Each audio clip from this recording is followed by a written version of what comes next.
Welcome, everybody. Welcome back to the panel discussions around digital wealth. I think you've seen we've been doing a few of these, and today we've got three speakers from different parts of the world to give you a really interesting view on how digital wealth is changing. Let me do the introduction. We have the next slide. So as you have seen how the panel is set up, so we'll basically do a panel introduction, some questions, and then we'll do a summary at the end. Next slide.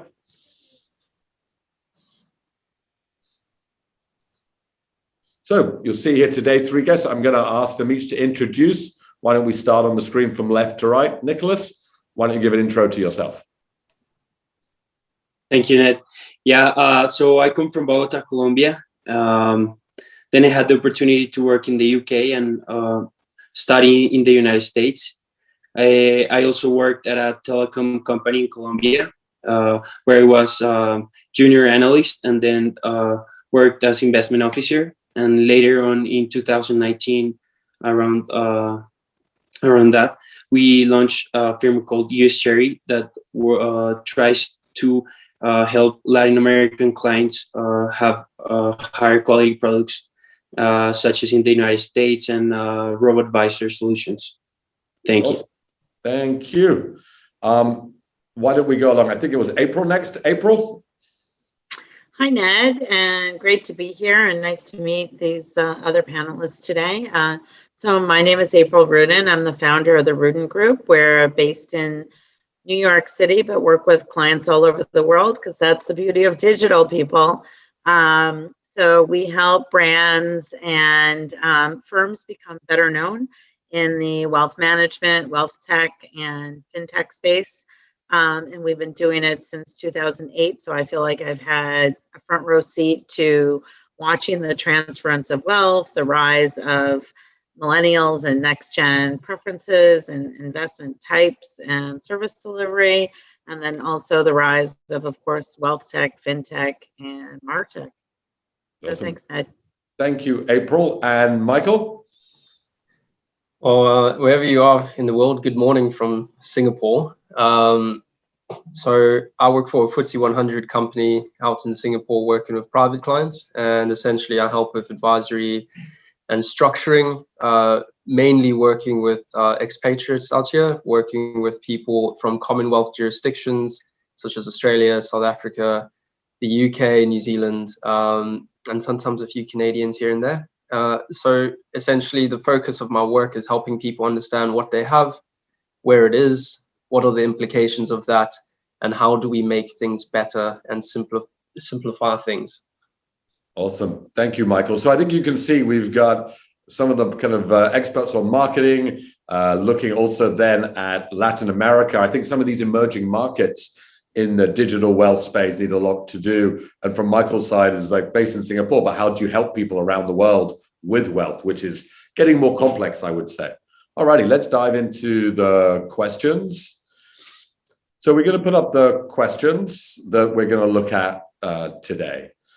So really, it's all around the problem statement, which is we know you have to go digital, you know you have to have digital engagement, but there's challenges and there's different thought processes on how digital should be done. So how do we stay relevant? We jump to the next slide. So these are the three questions we're going to look through. We know we have to talk about the customer and what matters to them. And I think it's going to be different depending on your angle that you look at. What are the strategies from a digital perception to close this digital gap? And then what is the solution? All right, let's go forward for that first question.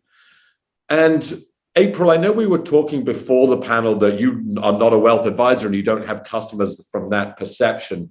But when you think about digital wealth, as you said, you've been looking at it for 10 years as part of the Rudin Group, and you advise people on kind of digital wealth. When you think about the customer, what is it that you really believe that a wealth, everybody's wanting to improve their financial situation? What's the number one thing that people who are looking at digital wealth or customers do you think they're thinking about? I think today, one of the changes that I've seen over the past years has been really the move to hyper-personalization. I think what everybody wants is a solution an interface, communication, just everything, an entire client experience that relates to them. It's no longer the one size fits all experience that we had in wealth management many years ago, whether that's from a marketing standpoint with the same brochure that everyone gets, whether it's the same mode of communication, like everybody gets, a snail mail, or everybody gets an email when you prefer text messaging, or the services that you offer. So I think firms are missing out if they don't notice and change the way they're offering their service models to hyper personalize their offerings. So it's you should think about people as a special interest group of one, and what applies to one client may not apply to the next client, even if they're the same segment. So that's another mistake that I see firms make is, the fact is, on this call, we have, 3 gentlemen here. Would you guys all want the same service model because you're men? Or would Michael and Nicholas want the same thing because they're both next gen? And the answer is no. Would I want the same thing as other women? No. So I think we have to dispel, the notion of segmentation based on some of the demographics that people are looking at, and think about more in terms of behavior and multiple entry points for clients. I love that point. You're right. I think there's so much kind of this idea, millennials all want the same. Yeah, we know that's not quite. And I'm sure Nicholas and Michael appreciate being called next gen. I appreciate you didn't call me that, and that is correct. I'm still, unfortunately, I don't know what gen I am, April, but it is not next gen. Michael, when you think about that hyper personalization, you help expats from around the world in Singapore. Like, surely everybody's individual, but how do you do that when you think about your customers in the digital world? So, look, given the last year and the situation we've all been in and how we interface with clients has completely changed, we've gone completely virtual. Now, how do you keep things personalized while you're still sitting behind your computer and in your home and not even in the same room as the person now? Is you truly have to act with a level of trust and empathy with your clients. Personalization is one element, and getting to know your clientele is how you handle that, in my opinion. And then also, all your correspondence with them has to be personalized, and you have to remember the small details. Don't forget the small details. But from an institution, what matters most from a client's point of view when they look at the institution is transparency. No longer do people have time or care to look through documents that are stacked this high with fine print. Get rid of that. Make it simple. Have a benefit illustration that is transparent, that people can read it in 2 minutes and understand it. They want transparency. From an advisor, second to personalization, what they want is someone who's going to take responsibility. When the markets are down, don't put your head in the sand. Phone your client, explain why, and be there. Help them do your job. Your job is to advise, and it's not to sell a product. So one of the key differentiators and one of the reasons people seem to be dealing with me much more is they're tired of dealing with private banks that are completely transactional. The transactional service of calling you in every time there's a flavor of the month product, people are sick of it now in this new generation. We have access to information and we want transparency. So people are coming to us because I offer that, and I take responsibility when markets are going down, and you'll hear from me the same amount when markets are going up or if they're going down. So I hope that answers the question. Yeah, and I think in the digital world, you can do that. There's no excuse anymore, because you can't say, I can't come and meet you, or I didn't go for lunch. While the digital world has its challenges, I actually really liked your phrase. We're not working from home, we're living at work. I hadn't heard that before, and I think, that means digital is everything that we do. I mean, Nicholas, jumping to you, you have a different segment. As you said, the market in South America is way more emerging. Maybe give us a flavor of where wealth is in the kind of in South America, and how the digital side of it is changing. Yeah, what we have seen with digital approaches is that people are very eager to try these new products, but there have been type of scams. So a lot of clients, when we reach to them, they feel this kind of distrust, because they feel that they have more trust in the institutions, in the large banks, So what we try to offer is show that everything's secure, that everything's regulated, and that's why we went through a hybrid approach, so that everything from the portfolios or the investments are very digital. But when it comes to the interactions with the clients, they can call someone, they can see someone, and that's what we want to show, because there have been many scams, and more in Latin American countries. In Colombia, we had a big thing that was Interbolsa. That is, it was the biggest market maker. It controlled about 50% of the trades in Colombian market, and it blew up. And many people have their savings, their pensions, and we are trying to separate from that and show that the digital way to go is much more efficient. And yeah. And has digital wealth, do you see people, even with those scams, do you see people, the number of customers you're getting increasing? Yeah. The thing is that many new firms, not regulated in Colombia, I would say that they offer forex trading, crypto trading. It's not that we don't like those type of investments. However, what we offer are long-term investments, so the returns are usually 5 years, 10 years. So when people hear the investments that we offer, they may turn to go towards the fast returns or the fast promises. Yeah, that makes sense. Maybe Yang, if we put up the next question, because it comes to this, what I hear is, how are we going to get, and then we'll jump on it here, strategies. And again, April, I'm going to start with you, because I think what we heard from everybody is you've got to, somehow in the digital world, you've got to show trust. You've got to show empathy, and it's got to be simple. And April, with your hyper-personalization, we talk around these things, and like we all know that's the reality. Like these digital wealth, certainly some of them have clearly got trust. But whether you're an incumbent or a new digital player, if you had empathy, trust, it was simple, and it was hyper-personalized, then everybody would use it. And April, you've written a lot about that, on how you advise financial firms to do that. Is there one secret way to do it, April, or is it actually just the long haul? Keep repeating the message, have a great digital presence, and just stay the course. Yeah, I think a lot of people think that there is a silver bullet to digital, and there is no silver bullet, right? There's no answer. Just to sort of continue what I was talking about before. There's not a one size fits all approach to anything, and digital itself can mean so many different things, from digital communication to advice delivery to statements to reporting to a portal, right? It's a word that really doesn't hold one meaning. And it's also not static. I find a lot of firms will say, now we went digital, or we've implemented this, as if they're sort of one and done. And we know that that's not true either. It's a journey, and we're just, at the beginning of the journey.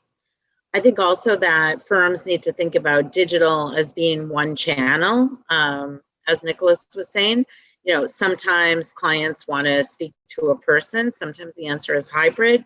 Other clients want only human advisors. So I think the smarter wealth management firms, family offices, and banks today are offering multiple entry points. So digital is part of their strategy in terms of advice delivery, but it's underlies everything that they do, because the data, the analytics, all the information that you can get from digital, the ability to turn on a dime and change what you're doing if you need to. Imagine a world if, given the current health crisis, if we didn't have digital, where would we be? Carting papers to people's homes, and it never would have worked. So digital really underlies everything that we do, as globally now. I think you're right. It's not one and done. I can't remember the exact phrase. The phrase you used, April, in the paper about inertia, the one that said the biggest danger is doing nothing, right? And maybe if you could just Yeah, the cost of standing still. I wrote a piece called, I was really tired of people always asking me the ROI on anything they did, that they were busy calculating the ROI because typically financial services and wealth management, are quants and numbers people. So they're always considering, what is the ROI of any sort of spend on digital? And I got a little tired of it, and I redefined ROI as return on inertia and challenged people to think about what is the cost of standing still. If you do nothing, there's a certain cost to that, right? You're going to lose clients, you're going to lose trust, there'll be a lot going on in your business. So I think people need to think about technology spends as a revenue generator and not an expense item. Yeah. I mean, look, also, we're all on this call, so we all must be doing something in digital well. So we're probably not the right people to exactly read that article, but I did read that return on inertia, and it made so much sense. I mean, Michael, clearly, again, you're on this call, you help clients, you're not standing still, but what strategies are you using? So, look, my job is not a simple one. I think that if you're successful in actually being able to work with clients, you have to be able to do multiple things. You have to understand markets, you have to understand taxes, then you also have to understand marketing and how to position yourself, PR, client relations. So I actually, depending on strategy, I break it up into client acquisition strategies, client servicing strategies, and client appreciation strategies. So essentially, if I'm doing client acquisition, how I do that is I have partnerships with different organizations, chambers of commerces, for example, and we will provide value through education, be it financial literacy, be it economic literacy, or a lifestyle event. So if, for example, my community here, I'm a part of the South African Chamber of Commerce in Singapore.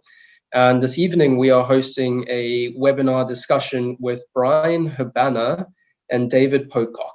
Wow. Brian Habana is the greatest try-scoring South African rugby player of all time. And David Pocock is a great Australian rugby player. So essentially, that's a lifestyle event. And what I've done is I've said to 8 of my favorite clients who've really done great things for me. They've given me testimonies. They've referred me new clients. I said to them, here's a free ticket to an event that you will enjoy. Thank you so much for your support. Now that falls under client acquisition. The education pieces, last week I did a webinar about essentials of estate planning for South Africans living abroad. What is estate plan? What is a will? What is a nomination of temporary guardianship? What is a lasting power of attorney? What does that mean if you live in a foreign country? How does that apply to your situation? So you're giving value. You're not asking people for a meeting. You're not asking them for their money. You're educating them for free. You're giving them something for nothing. And people are more likely than happy to sit down with you to discuss their affairs or to just simply get to know you as a person because you've been kind enough to do something like that. So under those two strategies, that's my kind of client acquisition is give something for nothing, education first, client appreciation, when people are good to you, be good to them. And then third of all, client servicing. Essentially, whenever a client comes on board with me in their first year, they will see me 4 times. They'll have 4 reviews every 3 months, not necessarily because the markets are going to do phenomenally well in the next 3 months, just so they understand the process of working with me. They see, all right, the indexes of the markets have done this, your portfolio has done this. What is the correlation? What is the view going forward? Being proactive with them and showing them that there's a hands-on approach to how we're handling their money. So in terms of strategy, I could go on, but those are my 3 areas. But I think it's, and if I may say, these are classic life, old school skills, help the customer but you're doing it in the digital way now, right? Before, none of us would have thought to do a lifestyle event on a webinar. We just wouldn't have done it, right? And I think sometimes the whole digital stuff, of course, you need SEO and all the new ways of doing marketing. But I think sometimes what's lost is old skills, good sales, human skills in wealth that can be transferred digital. Look, I'm sure you'd rather be in a room with Brian Habana rather than on a webinar. I know that, and I'm sure the other people would. But I think Yeah, sometimes digital doesn't have to be overly amazing and new and different. I still think too many people, to April's point, oh, it's one and done. I launched a digital campaign, I'm done. No, it's like every day. I mean, even what we're doing here, creating content that people can see to drive, because wealth, I mean, particularly for you, Michael, wealth is very complex. You're doing estate planning and, you can do a lot from that side. Yeah, absolutely. And look, I do think, yes, you need to take the old school skills. If you were good at this job in the 1980s, you could be good at this job today if you're willing to learn and if you're willing to adapt. I think there's a lot of people who have a big enough book of clients, perhaps, that they just say, look, people like me enough. I'm just going to sit back for this year and kind of, they've been with me for 8 years, 10 years. I don't really have to be that proactive in my approach. If you're going to do that, you will lose business. And in the next 3 to 5 years, your clients are going to see that all their friends have got better service and they will probably leave you. So I think being proactive is probably the number one key to any strategy here, rather than sitting back and going, people like me, it's enough. There you go. Well, and Nick, I was just going to add one thing to that, if you don't mind, Ned. Like, that's so amazing, Michael. And I would not call it old school. I think old school, right, is the financial advisor that never calls their client or has a once a year meeting and maybe goes to the golf course and, something like that. I mean, that is old school financial advisor client acquisition, and client service, is more along those lines. I think, it's great to see next geners come up that have a different view of what client service is and think about it from a more client-centric point of view. If I was a client, what would I want, right? Rather than just one service model. Yeah. That makes sense. Sorry, Ned, just go for it. To go further to that then, in April as one, thank you for the compliment. It's just simply, if you're going up against private banks, which is what I am essentially, you need between $2.5 million to $5 million to have a private banking relationship out in Singapore. And basically my entry point is much lower than that, but I'm going to provide the service levels of a private bank, whether or not you can afford it, because I believe everyone deserves the opportunity to get advice. And I think that message, everyone deserves the ability to have good advice, is what's driving digital wealth, right? There's no reason that somebody, even with $100, shouldn't get great servicing. Of course, it wasn't economic before. Nicholas, how do you see it as US Cherry, right? You're providing digital wealth. What are the strategies you've used? I mean, Nicholas, you're building a new business.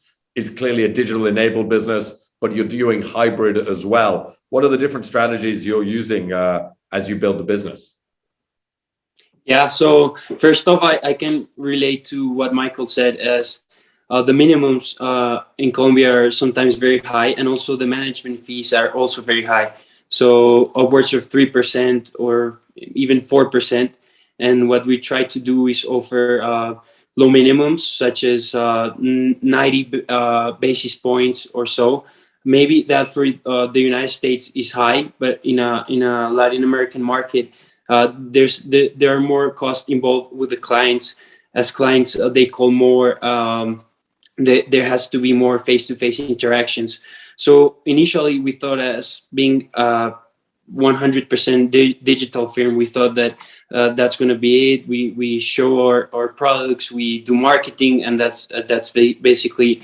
But what we found is that there has to be a lot of face-to-face interactions initially, and once people come on board, it doesn't mean that they have to become clients, but they are interested or they know about the company. We do a lot of seminars and a lot of economic outlooks of the market, and so that has worked for us. Yeah, I think there's this idea that I think even the betterments and the wealth fronts and here in Singapore, Stashaway have started adding advisors to what was originally digital only. And we don't know, like I think as April said, there's no one answer that it's all correct, but this trend of adding some human advice into what was presented as only digital, I think it's increasing. Like, I think unsurprisingly, we've all been kept at home for a year and now we want to speak to humans. I don't think that's too wildly surprising that as humans, we want to speak to other humans, even in the digital wealth. Moving on just to the last question that we have today, it kind of seems similar. So it talks about solutions. And the reason we use this is we got a lot of feedback from the panel that is, okay, you guys are talking about digital, but like, what am I actually using? What are, for some people, and maybe again, I know we've got in the same order here, but April, you talk about MarTech. It's partly what you do. Like, I think the idea of setting up a robo-advisor, people are like, okay, you build an investment app, or if you are like a financial advisor like Michael, okay, you're reaching out webinars. But what else, again, I think people are always looking for different ideas.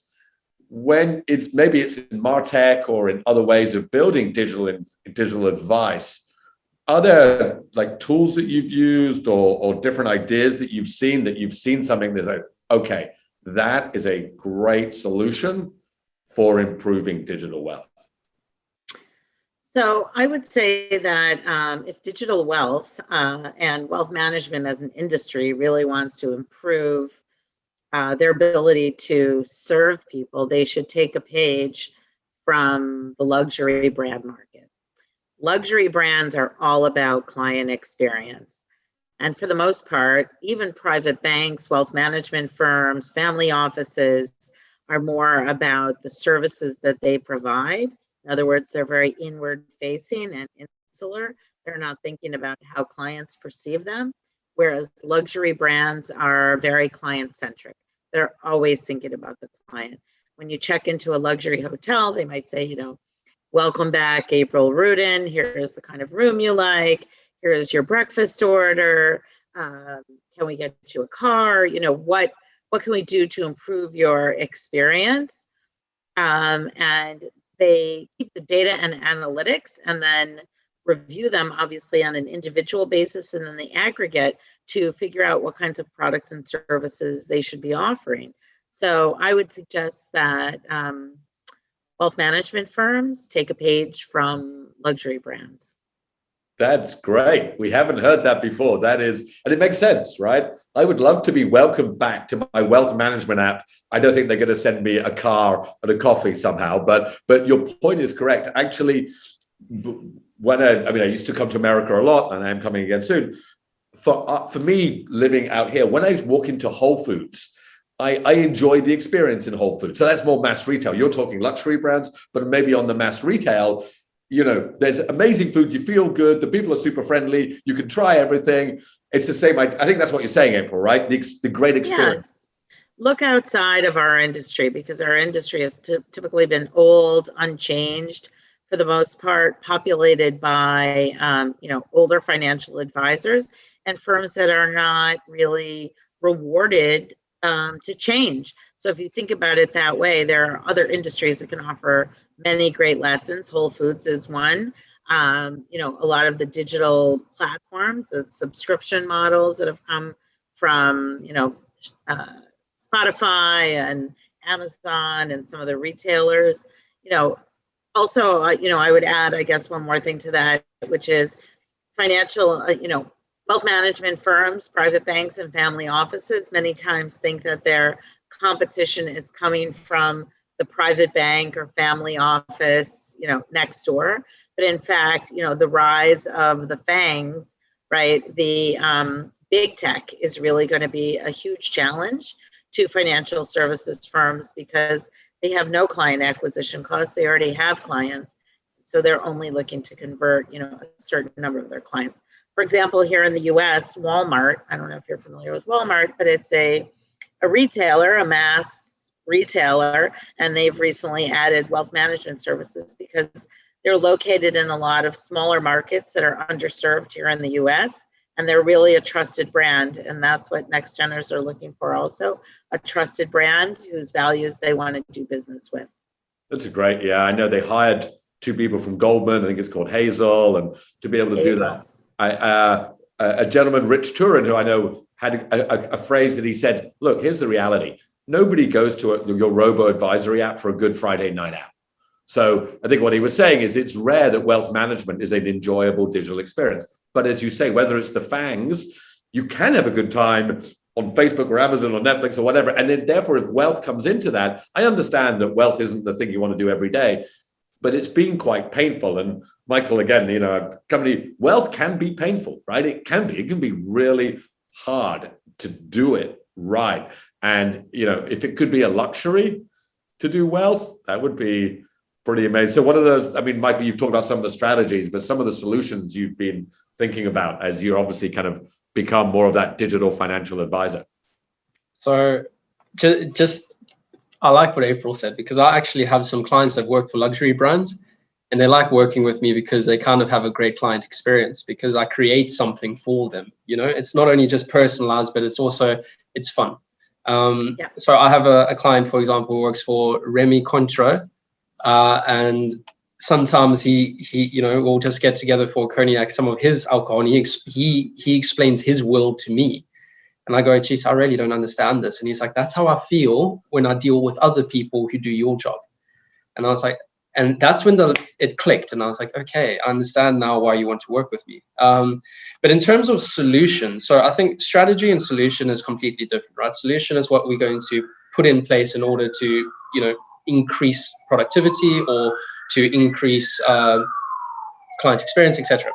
But what I found is you need to become as easy to deal with as possible. People do not have time to work through their financial affairs, right? That's why most of the time they rather keep their money under the bed. So what you need to do is you need to be as easy to deal with as possible. How do you do that? Be accessible. So my first thing in accessibility is it's so irritating going back and forth trying to firm up a meeting with someone. Five emails about what time and place and where we're meeting is I don't have time for that. I'm sorry. And no one else does. So I use a little app that builds straight into my Outlook. It's called Calendly. And Calendly is brilliant. All you have to do is say, here's my link for this sort of meeting. Click here to schedule a time that's more convenient for you or most convenient for you. Click it. Next thing, I have an email in my diary telling me that I have a meeting with so-and-so at this time. Brilliant. Easy to deal with. All my clients, I've sent them an email that has all of my links for various kinds of meetings with me, so I know what to prepare. It's part of the kind of like onboarding thing, right? So they must be able to access me. At any time they open that, they can book a meeting with me. I'm there. So that's accessibility. Second of all, in the onboarding of clients, people do not have time to sign away their life through application forms and then deal with a courier back and forth, and then they miss a spot and you're not there to help them, right?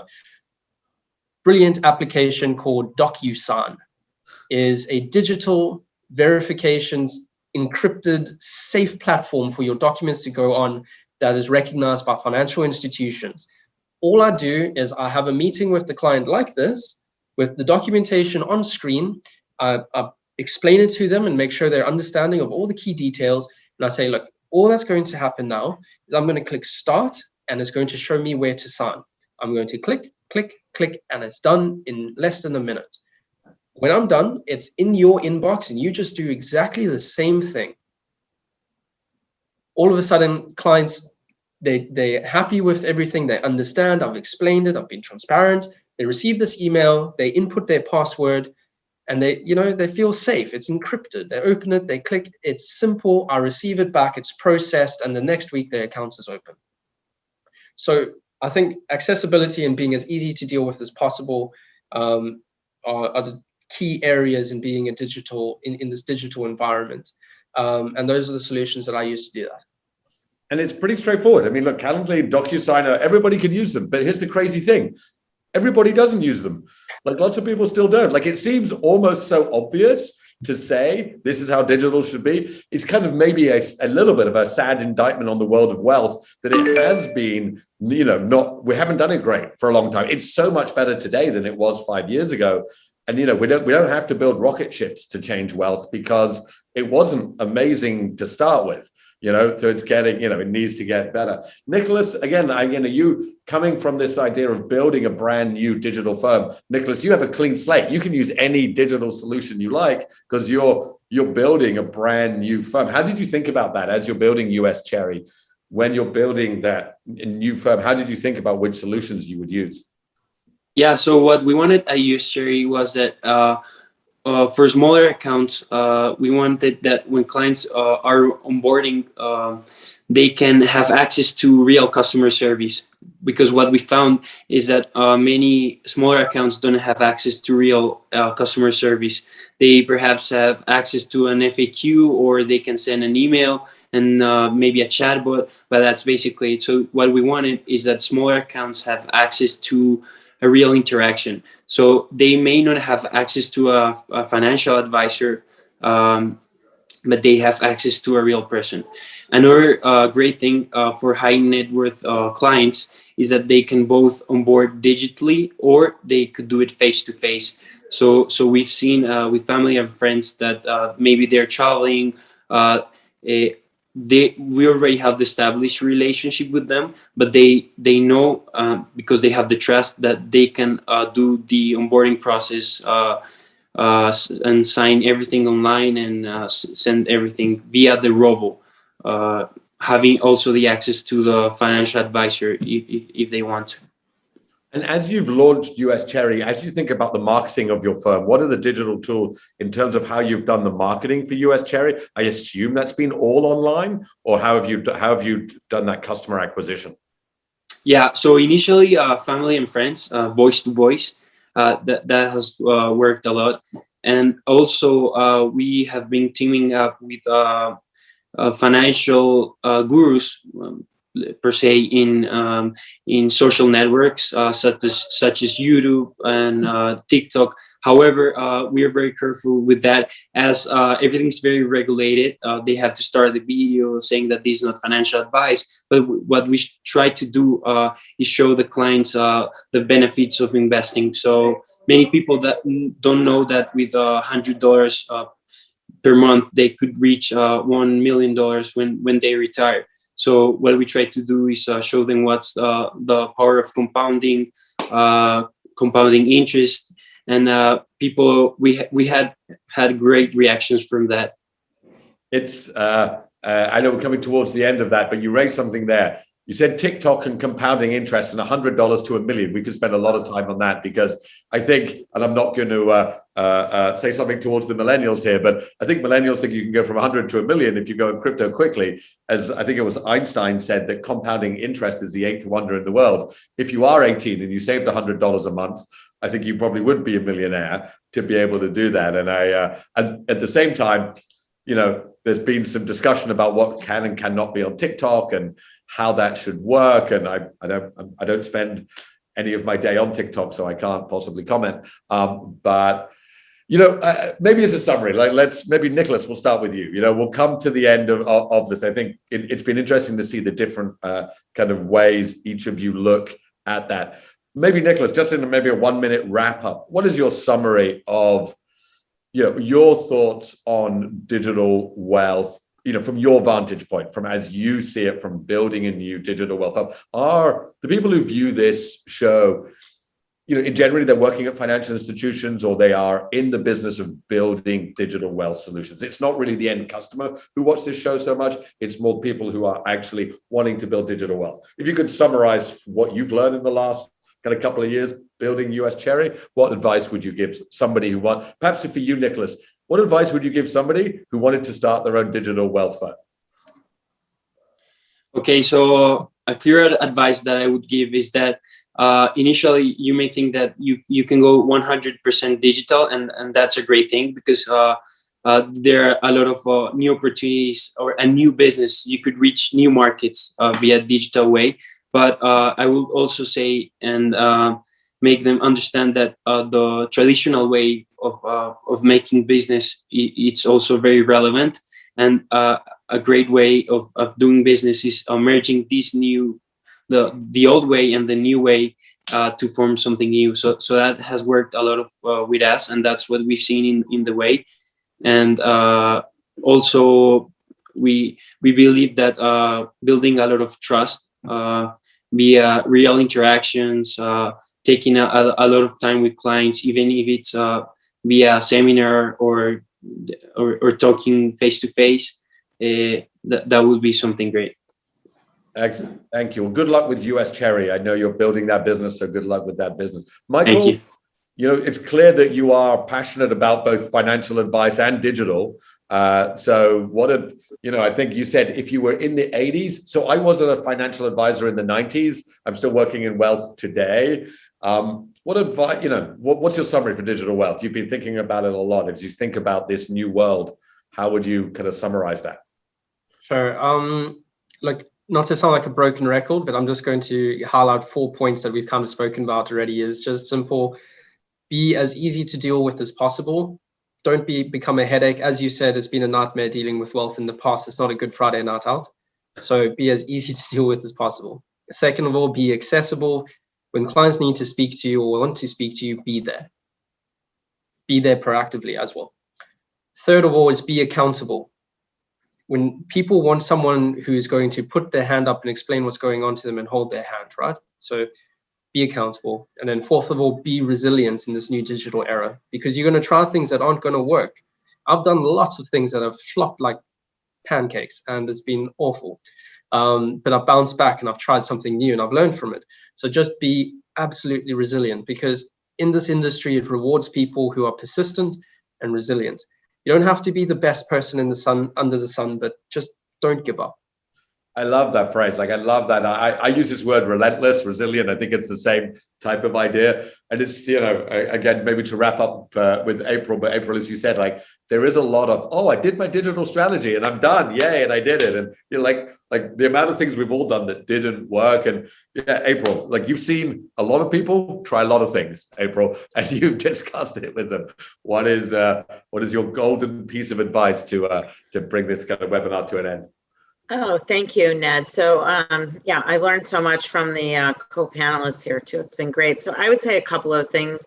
One is the difference between digitizing and digitalizing, right? In other words, don't take a bad experience or something that really doesn't work offline and try to make it work online and just digitize it.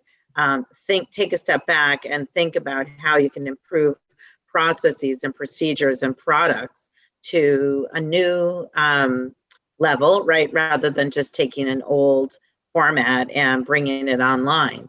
That doesn't work. And then the second piece of advice is what digital brings us, and not only in wealth, but everywhere, is the ability to iterate. So as Michael was saying, test and learn. And Nicolas was saying, if you don't get it right the first time, you can change it, right? So I think that, that's one of the beauties of digital. We don't have anything printed. We don't have it cast in stone. If something isn't working, we can tweak, test and learn, improve, and move forward. Excellent. And just to give a bit of inspiration for any of the financial institutions listening, when I started Bamboo, I won't name the institution, and they said, we have a strategy for robo. And this was 5 years ago. We're going to launch a robo every month into different segments, I know we started at the beginning, April, not saying to segment too much, but they had one for, old people, one for young people, one for first-time investors. And if it didn't double user base month over month after 3 months, they shut it. Now, I'm not saying that's exactly the right way to do it, but they were kind of relentless and resilient. They were they had some good solid tech, and they were launching robos and testing and listening to the customer. And then in the end, they've got a couple of amazing robos that are the best bits of all of them. Right? And they didn't launch it to everyone. So they kind of took each different bit and kept trying. Well, look, thank you very much, everybody. We have come to the end of that. Really appreciate all of your inputs. And thank you, everybody, for watching the panel. We appreciate it. Thanks, everybody. Take care. Bye.